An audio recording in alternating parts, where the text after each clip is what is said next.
মাথার উপরে কতগুলো ইয়েতিম আমার, পুরো ইয়েতিমগুলো আল্লাহ তুমি ওকে ভালো রাখো, সমস্ত ইয়েতিমগুলার সুখে রাখো আল্লাহ, সুস্থ রাখো আল্লাহ।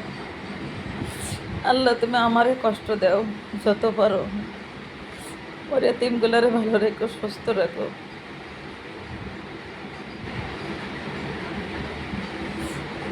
কতগুলো ইয়েতিম আমার উপরে,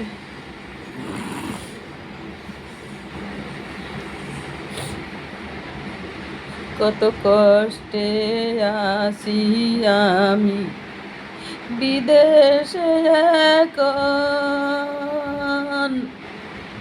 মায়ের জন্যে মনটা আমার কান্দে সারাক্ষণ। মাও নাই বাবাও নাই, দুঃখী আমি এমনি, আরে মা জননী আমার।